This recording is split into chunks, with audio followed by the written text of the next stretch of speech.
I remember standing in my parents' living room, my fiancée Sarah's hand trembling in mine, when my mother looked us both in the eye and said, "We're not paying for this drama." Just like that. No discussion. No warning. My father nodded from his chair, backing her play like he always did. My brother Derek smirked from the doorway, arms crossed, enjoying the show. They thought that was the end of it. That I'd fold, postpone, maybe even call it off. But 3 months later, when I walked Sarah down an aisle they never saw, in a venue they couldn't imagine, with a ring they didn't know I could afford, everything changed. And it started with a single envelope that landed on their doorstep. An envelope that made my father's hands shake when he opened it. But I'm getting ahead of myself. Let me take you back to where this really began. Not in that living room. Not even at the proposal. This story starts 27 years earlier, in a house where love always came with conditions attached. My name is Lyra. Yeah, I know, it's not a common name for a guy. My mother was obsessed with mythology, named me after some constellation she thought was poetic. Growing up, kids made fun of it. Lyra? That's a girl's name. I'd come home with bruises, and my dad would tell me to toughen up. My mom would sigh and say, if you just act more normal, they'd leave you alone. That was the theme of my childhood, be different, get punished for it, then get blamed for the punishment. We lived in a suburb outside Seattle, one of those neighborhoods where everyone competes over lawn care and Christmas lights. The Harrington family. Picture perfect from the outside. My father, Thomas, was a regional sales manager, the kind of guy who wore his success like armor. My mother, Patricia, taught piano lessons from home and ran the HOA like a military operation. Then there was Derek, 2 years older, the golden child who could do no wrong. Derek was everything I wasn't. Athletic, charismatic, confident in that careless way that comes when the world has never told you no. He played varsity football, dated the homecoming queen, got into University of Washington on a partial scholarship. Every achievement was celebrated with dinners, gifts, Facebook posts that got hundreds of likes. So proud of our Derek, Mom would write, with photos of him in his jersey, his cap and gown, his Letterman jacket. I was the other son. The quiet one. The one who liked books more than sports, who spent weekends coding instead of partying, who asked too many questions and never quite fit the mold they designed. When I made honor roll, it was expected. When Derek passed his classes, it was an achievement. When I built my first website at 15, my dad glanced at it for 30 seconds and said, "That's nice. Derek, tell them about the touchdown." I learned early that attention in our house was a resource, and Derek had a monopoly on it. So I stopped asking for it. I put my head down, did my work, and told myself that someday, somewhere, I'd matter to someone. High school graduation should have been a milestone. I finished third in my class, got accepted to Seattle University for computer science, even landed a small scholarship. I was proud. Genuinely, quietly proud. The ceremony was on a Saturday afternoon in June, sun breaking through Seattle clouds for once, making everything feel possible. I saved them seats. Third row, center. Perfect view. I texted my mom that morning, ceremony starts at 2. I'm speaker number 7. Can't wait to see you guys there. She responded, we'll be there, sweetheart. Wouldn't miss it. Red heart, I believed her. I actually believed her. The ceremony started right on time. Speeches, awards, the slow march through hundreds of names. When they called mine, I walked across that stage, accepted my diploma, and scanned the crowd for my family. Row 3, center. 3 empty seats. I checked my phone during the reception. One text from my mother, sent an hour earlier, Derek's playoff game got rescheduled. We had to go. So sorry. We'll celebrate later. Congrats, honey. Graduation capped Derek's playoff game. For a summer rec league. That he wasn't even starting in. I stood there in my cap and gown, surrounded by families taking pictures, hugging, crying happy tears, and I felt something inside me go very quiet. Not angry. Not sad. Just quiet. Like a door closing softly in an empty room. I drove home alone. Put my diploma on my desk. Never mentioned it again. Neither did they. College was different. Away from home, I could breathe. I dove into my studies, discovered I was actually good at something that mattered. Really good. I started freelancing web design my sophomore year, built a client base, learned that I could create value that people would pay for. By junior year, I was making more than my part-time classmates. By senior year, I was turning down work. But the family dynamics never changed. Every holiday, Derek was the center of attention. His job in sales, that our father got him, his new car, that our parents helped finance, his latest girlfriend, who they treated like royalty. I'd show up, sit quietly, answer questions about school with one-sentence replies, and leave early. Nobody seemed to notice. Then I met Sarah. It was at a tech meetup downtown, one of those networking things I usually avoided. She was there pitching her startup, a platform for connecting freelance designers with small businesses. She was brilliant, funny, completely unimpressed by corporate BS. We talked for 3 hours. She never once asked me to be anything other than exactly who I was. 6 months later, I knew she was it. The person who saw me. Really saw me. Not as the disappointing son or the backup child, but as Lyra. Just Lyra. Enough, exactly as I was. I proposed on a Saturday morning in Discovery Park, nothing fancy, just us and the water and a ring I'd saved 8 months to buy. She said yes before I finished the question, laughing and crying at the same time. It was the happiest moment of my life. I should have known better than to expect my family to share it. We decided to tell them in person. Sarah squeezed my hand the whole drive to my parents' house, sensing my anxiety. "It'll be fine," she whispered. "They're your family. They'll be happy for you." I wanted to believe her. My mother answered the door with her practiced smile, the one she used for piano students and neighbors. "Lyra.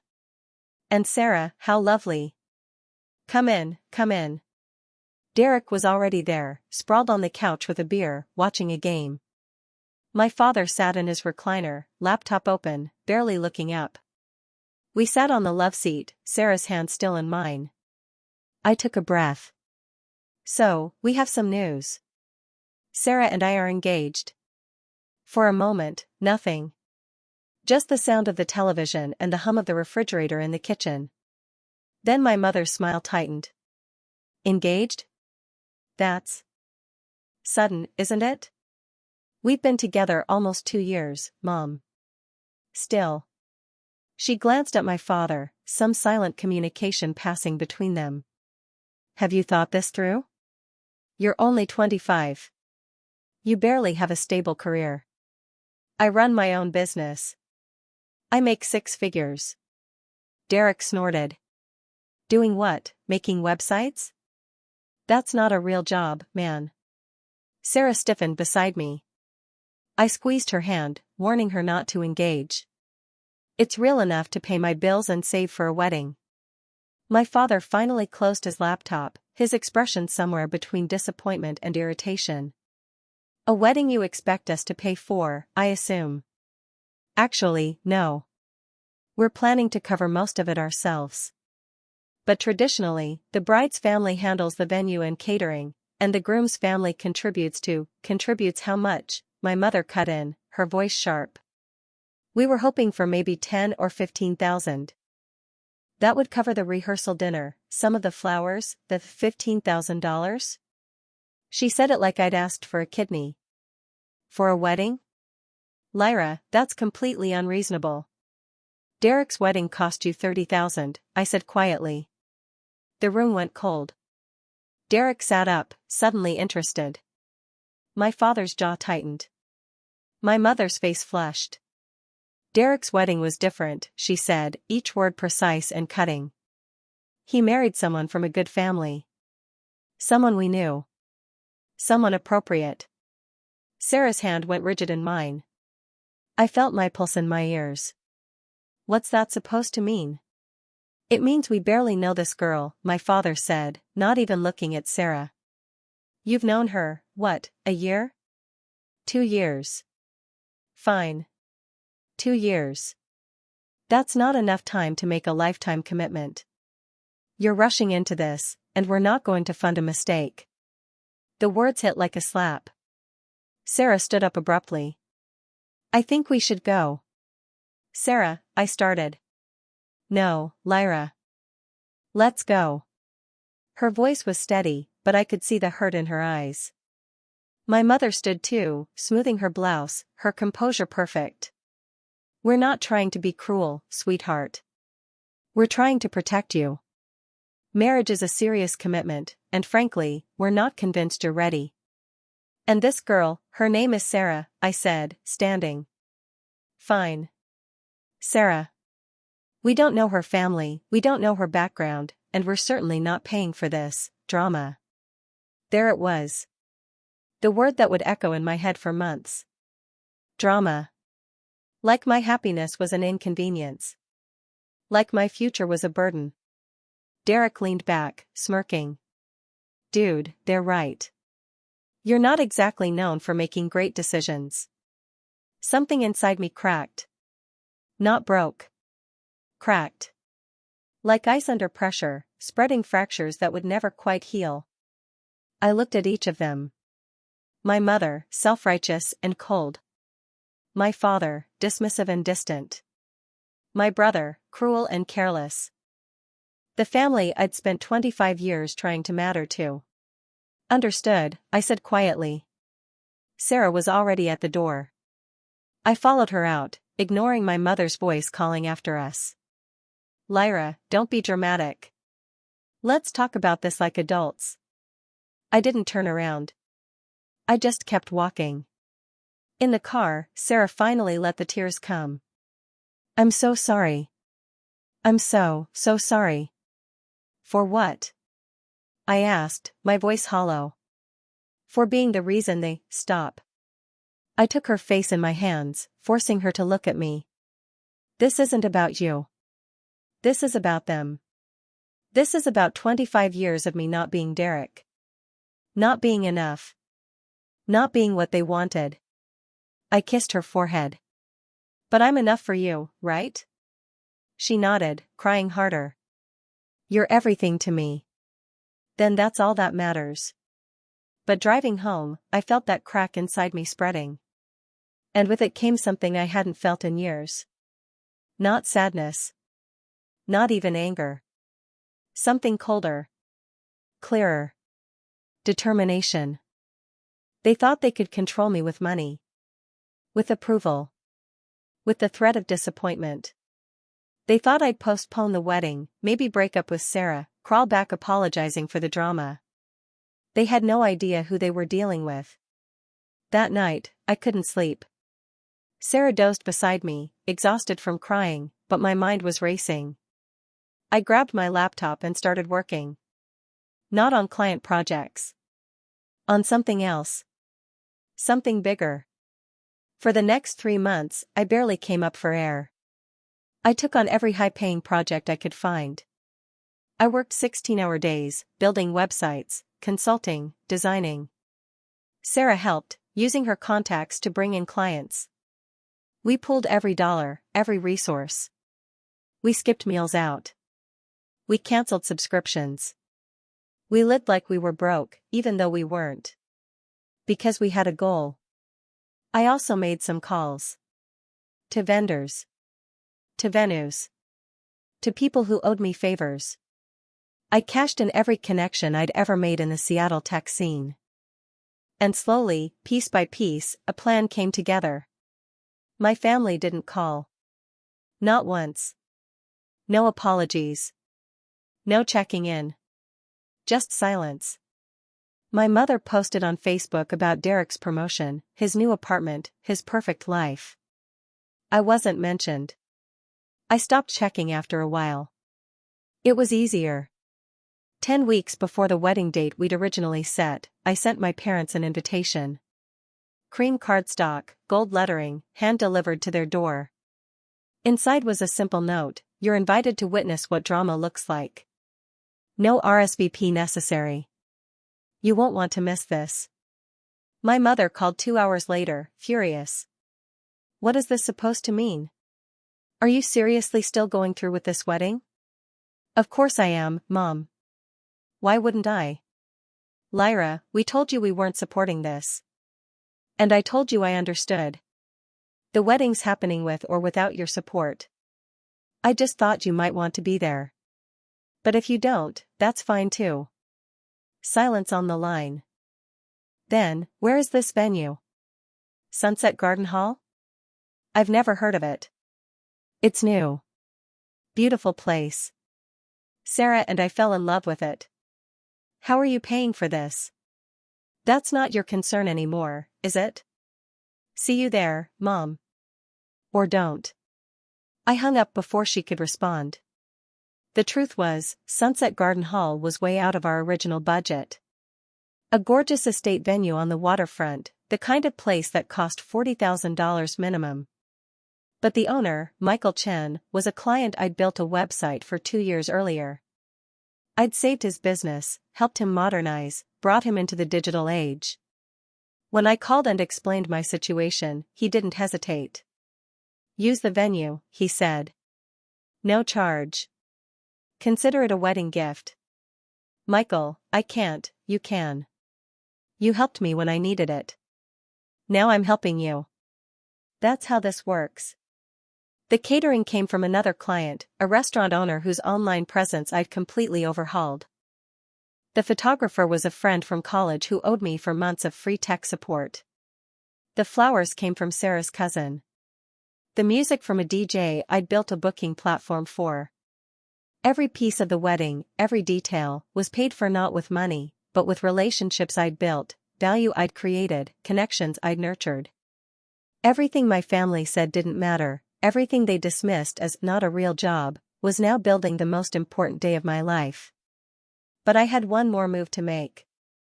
I reached out to my old computer science professor, Dr. Ellen Martinez. She'd become a mentor, someone who actually saw my potential. I told her everything.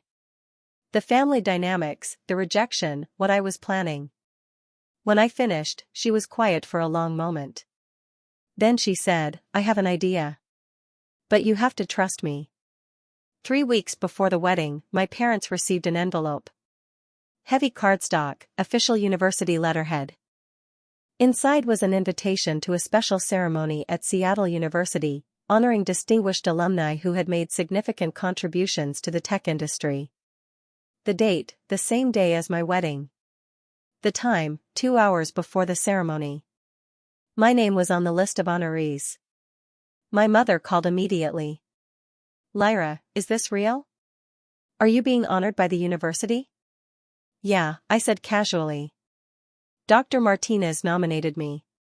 Something about outstanding entrepreneurship." "It's not a big deal." "Not a big deal?" "Sweetheart, this is wonderful.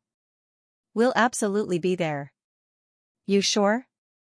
I thought you weren't interested in my drama." Silence.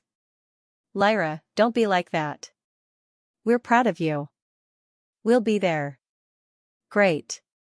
It starts at 2. Ceremony short. Maybe 30 minutes. What I didn't tell her was that the university event ended at exactly the time my wedding started. And the venue was 45 minutes away in traffic. The day arrived faster than I expected. I woke up before dawn, Sarah still sleeping beside me.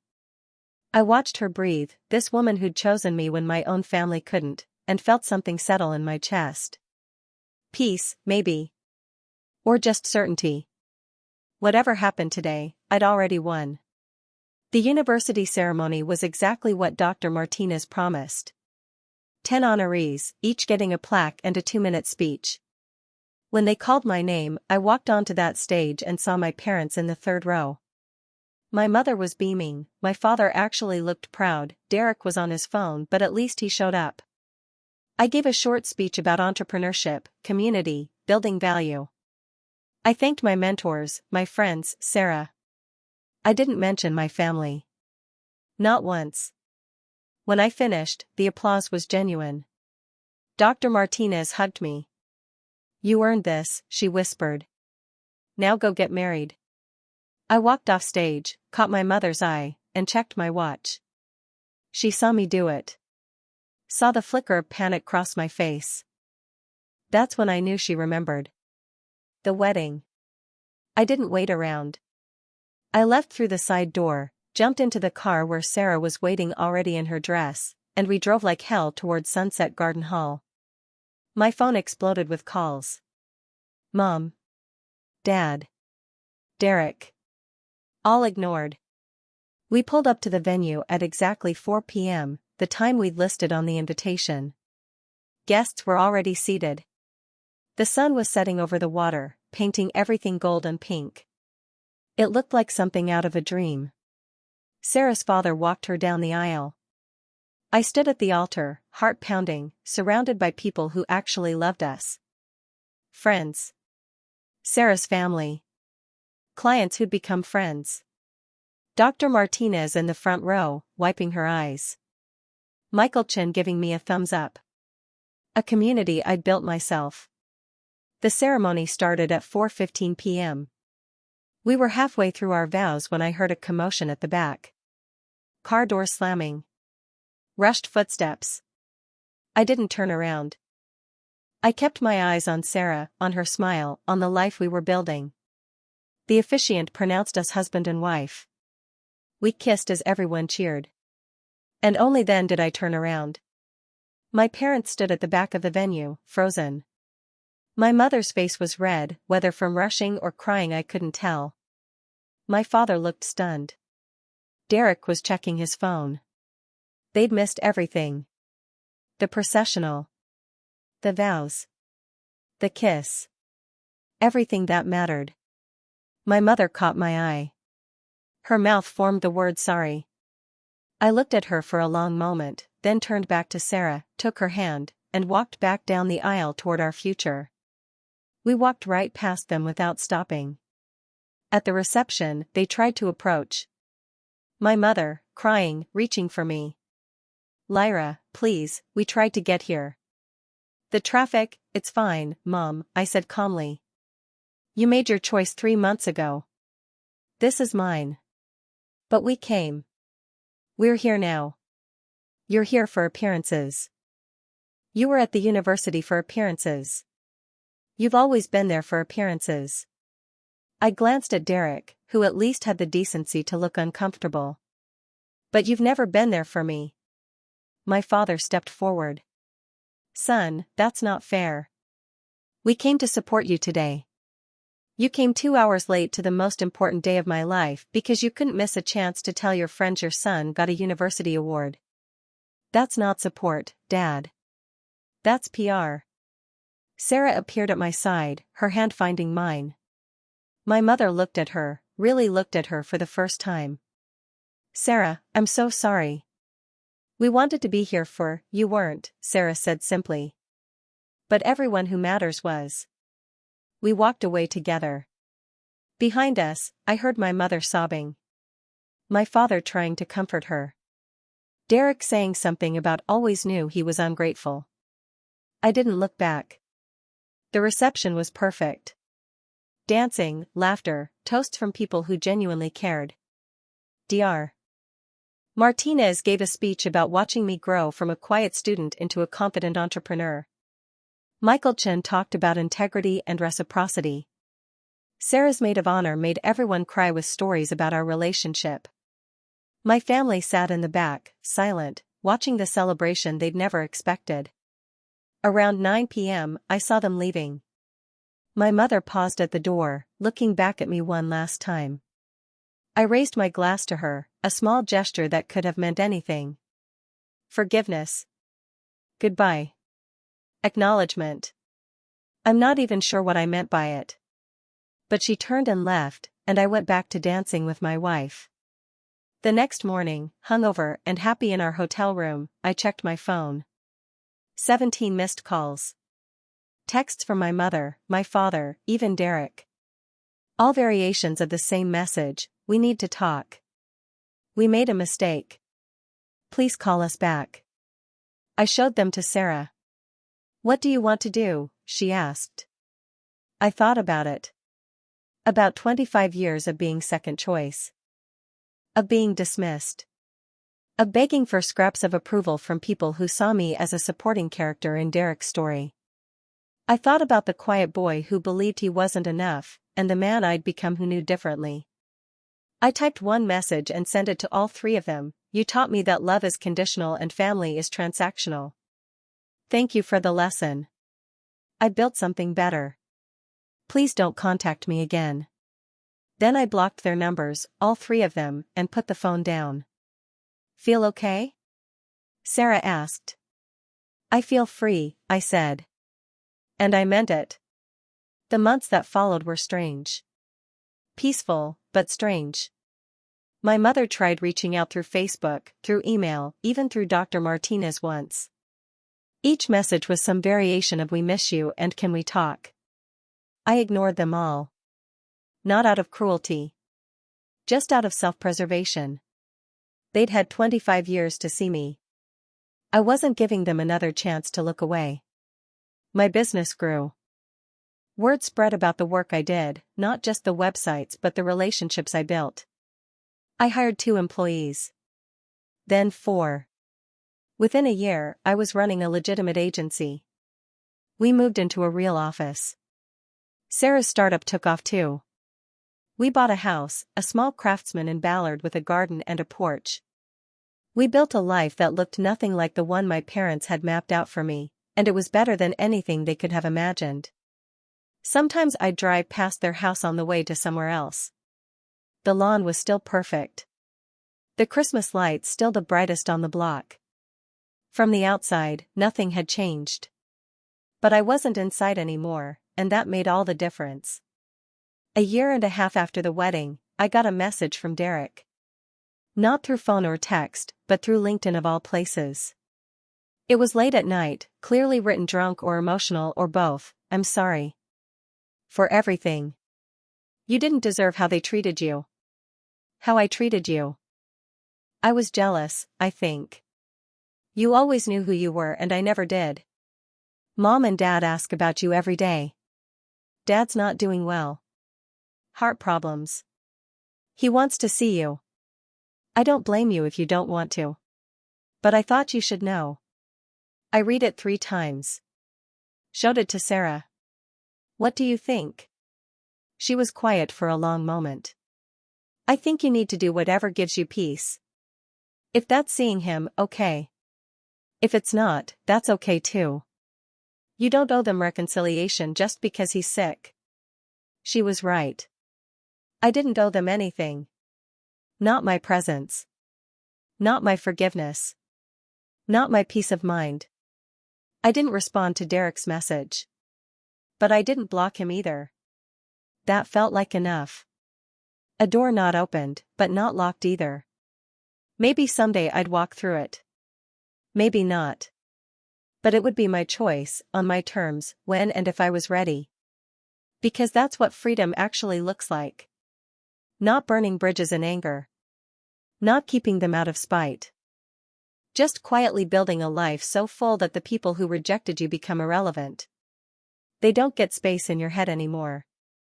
They don't get to define your worth. They're just people who used to matter, before you learned better.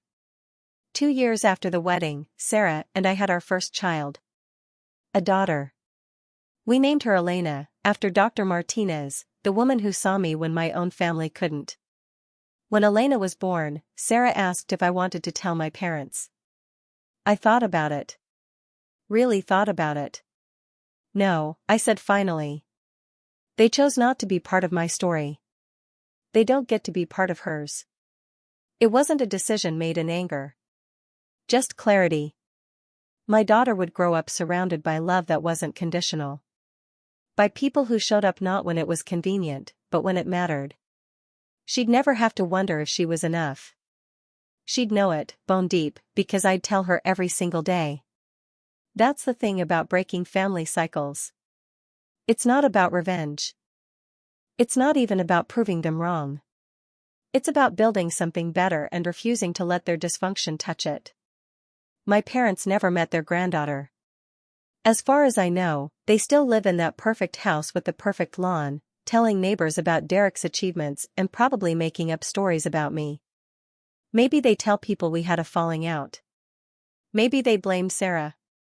Maybe they've rewritten history so thoroughly they actually believe their own version. I don't know. And I don't care. That's not cruelty. It's just truth. Sometimes I think about that moment in their living room, when my mother said, "We're not paying for this drama." How small it made me feel. How final it seemed. I thought that was the end of something. But it was actually the beginning. The beginning of me understanding that you can't earn love from people who see you as a transaction. That family isn't about biology. It's about showing up. About seeing each other. About building something together that's stronger than obligation. My wedding wasn't drama. It was freedom. And every day since then has been a reminder that the people who can't see your worth don't get to define it. If you're reading this and you've ever been the one who wasn't enough for your family, hear me, their blindness is not your burden. Their conditions are not your compass. You don't owe them your happiness or your peace or your future just because they share your blood. Build something better. Surround yourself with people who choose you, not because they have to, but because they want to. And when the people who rejected you finally realize what they lost, you don't have to let them back in. You don't owe them redemption. You owe yourself protection. My mother said she wasn't paying for drama. What she didn't realize was that I didn't need her money. I needed her presence, her support, her belief. And when she couldn't give that, she lost the right to everything else. I built my wedding with relationships, not resentment. With community, not cash. And I built my life the same way. Every choice since then has been mine. Every success earned. Every connection genuine. That's what they couldn't take from me. My ability to build. To create value. To matter to people who actually see me. And in the end, that was worth more than any check they could have written. So to everyone who's ever been told they're not enough, who's been dismissed, overlooked, or made to feel small by the people who should have lifted them up, you don't need their approval. You need your own conviction. And once you find that, once you really claim it, nothing they say can touch you. My name is Lyra. My family called my wedding drama. I called it liberation. And I've been free ever since. Hit that subscribe button if this story resonated with you. Drop a comment and tell me about a time you chose yourself over people who couldn't see your worth. And remember, the best revenge isn't proving them wrong. It's building something so beautiful they can't even comprehend it. That's the real victory. That's where the power is.